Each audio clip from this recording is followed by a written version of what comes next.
Alright, in this video what we're going to do now is to name all the variables that referenced by these components that we are seeing here. Like this level has a variable name, you can see it's J level 1. This component here, which is a text field, has a variable which is J text field 1, and so on and so forth. So like I told you in the previous tutorial that these variables that are displayed here, which are generated by NetBeans, are not appropriate for us programmers because when we are looking at J level 1 or J level 3 in a source code over here, it will be difficult for us to understand which particular level we are referencing or which particular text field we are referencing. So it is important for us to rename these variables and give them meaningful variable names so that we can easily identify them in our source code. So here we go. I'm going to start with the add new sales record level. I'm going to call it title level. So I select J level 1 and click on it again. Second time, remove the label's variable name. Then I'm going to type title label and press enter, and the variable name has been renamed. Then for this one, which is as you can see, when I select the label here in this navigator panel, you can see that it highlights the particular label and selecting all the particular components I'm selecting. So J level 2 refers to this invoice number labels. So I'm gonna select it again, and this time it enables it for editing, and then I'm gonna press backward space and rename it to invoice number LBL, or let me just simply spell label. So you can use any naming convention for your variable names that you are familiar with, but also stay put with the Java naming conventions, which gives us this camel shape naming convention, if you can recall the Java naming conventions that I'm talking about, which states that the first variable name should be lowercase letters, and that is if the first character of the variable name should be lowercase, and if it contains multiple words, the next word in that variable should be uppercase. And of course, you know that Java naming rules for variable names does not accept spaces as variables. You can have underscores if you wish, if you want readability, but this one is okay for me and it's up to me. So for the description, I'm gonna call this description label. So description label. Press enter, and it has been renamed. So it's good for you to press enter to quickly rename it so that it saves the name for you. And this is going to be the price sold level, so I'll say price sold level. Trust me, I can spell label. And J level 5 refers to the customer label, so customer label. Okay, for the text fields here, text field 1 is the invoice number text field, so I'll say invoice number TF for text field. So I'm like trying to shorten it because text field is a long word. So once I see TF, I'll know that it's a text field. So this is going to be description TF. This is customer name TF, customer name TF, customer name text field, and this is the price sold text field, price sold TF. Okay, so for the buttons, this is the save button, so I'll name it as save BTN, and for the cancel button, I'll name this cancel BTN. So I finished renaming all the variables. It's important that you hit Ctrl S to save your code. As you can see, I've just saved it, because if you don't save it, all those changes that you've made will not take effect, or they will not be saved. So let's go over to the source code and check out the changes that we've made and see how it has been reflected. And you can see the variables declaration here, which we can modify, has been modified via the design view of the NetBeans graphical user interface designer. So you can see all these names that I've given in there are all meaningful names, and we can easily identify these variables and their associated components. And the next thing I want you to note is that NetBeans automatically generates a public static void main method in our add cells dialog, which we don't need. Okay, so I'm gonna remove the public static void main method by highlighting it, and I press backspace, and it's gone because we don't need that. It's not a standalone application. I mean the add cells dialog. All right. Also, you can see that there's some generated code down here. So all the references to those variables we rename, like price sold level, customer level, you can see they take effect in the generated code of the init components method. And also notice that the init components method is being invoked in the add cells dialog constructor. So I'm just simply going to say this.init component so that I can explicitly reference it as a member method of this add cells dialog class.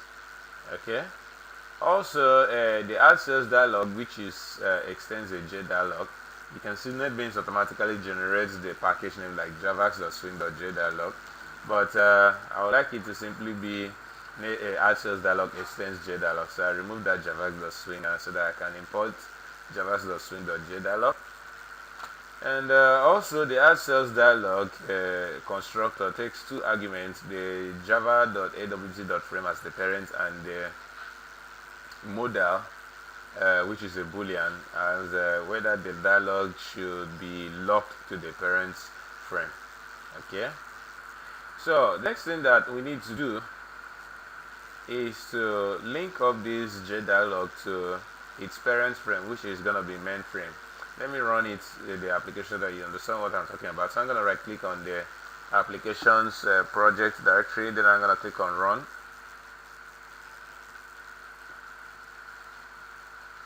And let's wait for the application to run.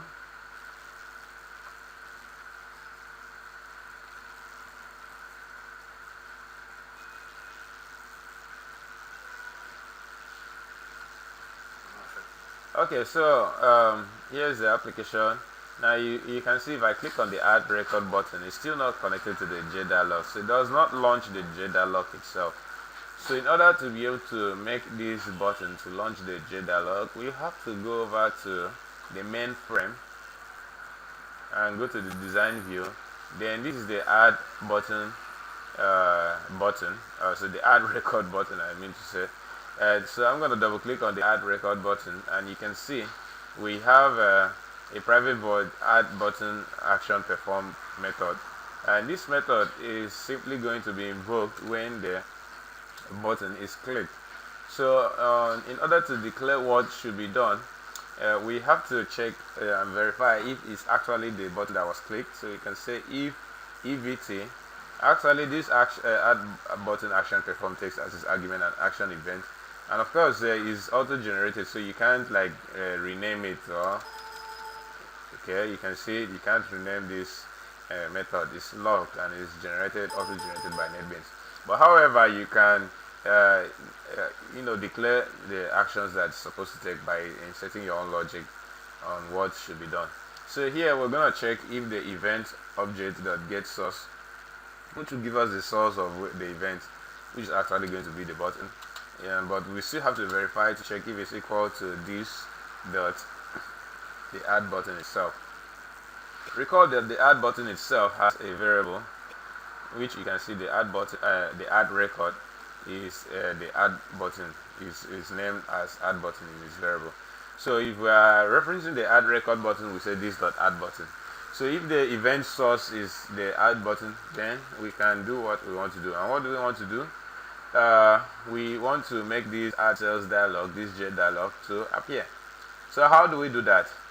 So like I was saying, in the source, you can see that the add cells dialog has a constructor which takes as its argument a frame as the parent and the boolean as the modal. And in here we call the super constructor of the add cells dialog, which is actually the super constructor of JDialog. I would like to pause for a minute here and explain this relationship a little bit further by going to the Java API documentation. So Here comes the Java API documentation. So in the Java API documentation, I'm going to click on Java AC API.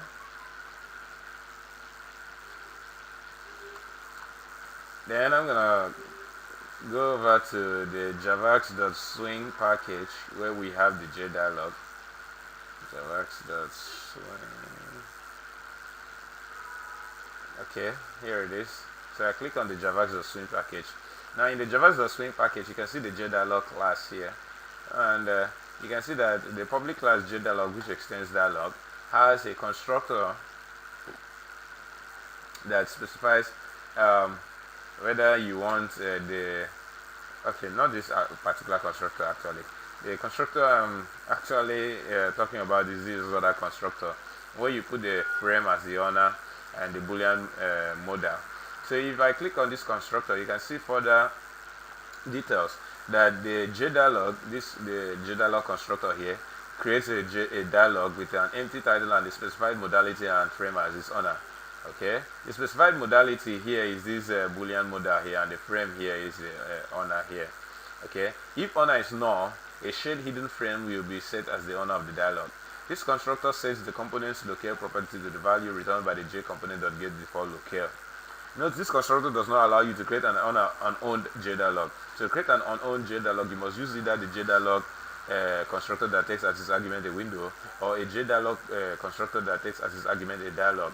So these are the two constructors that you need to use with an argument of null. Okay, so that's how you create an unowned JDialog. But in this case, as I was telling you, let's head over to NetBeans project. So in this case, as I was telling you, the constructor that we are using, which we are calling from the super, is the one that takes as its argument a frame as the parent and a boolean as the modal. So we're going to do some few modifications here. What we're going to do first is that the main frame class here, our main frame, is actually a JFrame. Okay, and actually I don't like seeing this javax.swing stuff, so I'm going to remove that and save it so that I can import javax.swing from JFrame. Okay, bring out the options for me to import. So I import javax.swing.jframe and I save that. So you can see that main frame is a JFrame, which is a javax.swing.jframe. So let's go over to javax.swing.jframe, the class javax.swing.jframe. I'm going to click on it. So you can see that the public class JFrame extends frame. Okay, so if we go over to NetBeans, you're going to see that in the add cells dialog, or the constructor of the JDialog, it requires a frame. So if as per is a relationship in inheritance of Java that main frame extends JFrame, means that main frame is a JFrame, and add cells dialog requires a frame as its parent, and still on is a relationship, if you check the class JFrame, you will see that JFrame extends frame. So that means that a JFrame is a frame and main frame is a JFrame. That means main frame is a JFrame and is a frame. So main frame is a frame. So we can pass in main frame in here. Okay. So instead of declaring javax.awt.frame as the parent, we can declare main frame as the parent. Okay. And also notice that I don't need to import main frame because main frame is in the same package. You can see com.xyneex.cells. Mainframe is the same package that the add cells dialog class is. So we don't need to import mainframe. So we can use mainframe as the parent, and you can see the code has compiled. I have no errors in here. So it accepts that because mainframe is a frame. So we can pass in mainframe as a parent. Also, we don't need this boolean modal. We don't need to specify whether it's a modal. I just want this add cells dialog to be true in the modal, so I'm simply going to change this modal to be true. Okay, again recall that the modal was a boolean. You either use this constructor, pass in a main frame and pass in true, or you pass in false, but I don't want to do that. I just simply want the constructor to take as its argument the main frame and then explicitly pass in true to the super constructor of JDialog. Okay, So that is how we're going to instantiate an instance of this add cells dialog. So in order for us to do that in mainframe, again, recall that we wanted to do that when you click on the add record. So we'll do that in this event. So what we're going to do is that we're going to instantiate add cells dialog by typing out cells dialog. There it is. So let's call this add cells dialog. That's the variable name, add cells dialog.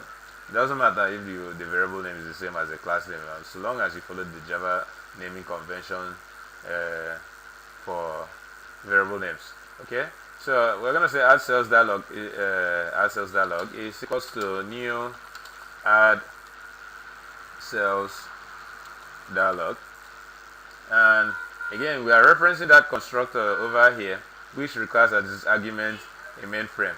So in order to pass in a mainframe, we can simply pass in this.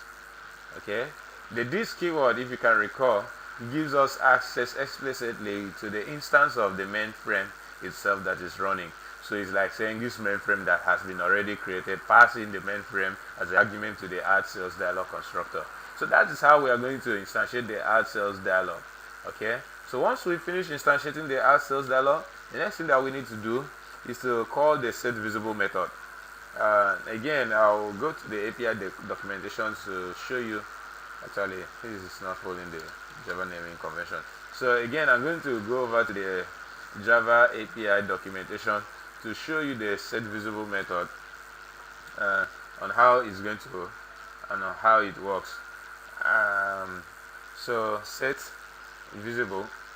Actually, I don't need to go to the API documentation. NetBeans gives me access to the API documentation via IntelliSense. So before I was even able to finish typing setVisible, NetBeans has suggested automatically setVisible for me, and you can see it takes as its argument a boolean, and this is the documentation for the setVisible method in the java.awt.dialog class. Actually, the setVisible method is inherited by jdialog, which is in turn inherited by my add cells dialog. If you understand inheritance very well, so you should understand what I'm talking about. Else, you should watch my other Java video tutorials on inheritance. So for now, the setVisible method, you can see what it does. It shows or hides this dialog depending on the value of the parameter b. The parameter b, which is a boolean, can either be true or false. So in the parameter section, you can see here that b, if the b is true, it makes the dialog visible. Otherwise, it hides the dialog. As simple as that. You can go ahead and read all this other stuff to understand more on that. So I'm going to select the setVisible method, and then I'm going to pass in true, which according to the documentation sets the dialog to be visible. So I'm going to save this. So let's go and test it now. I can see all my programs have compiled. So I'm going to select the cells record application and click on the run button to run it.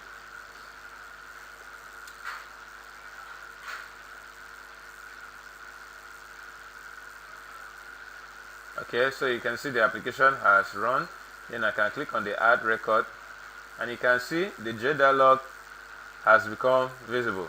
So that's how you make a jdialog visible. But one thing I've noticed is that when you click on the add record, the dialog it gets visible to the the top left corner of the screen. That doesn't really look good. So we have to work on that. But actually, this video has gone too far enough. So we're gonna stop there for now. And in the next video, we're going to see how to make the dialog to be visible and centralized on the screen. So I hope you found this informative, and thanks for viewing.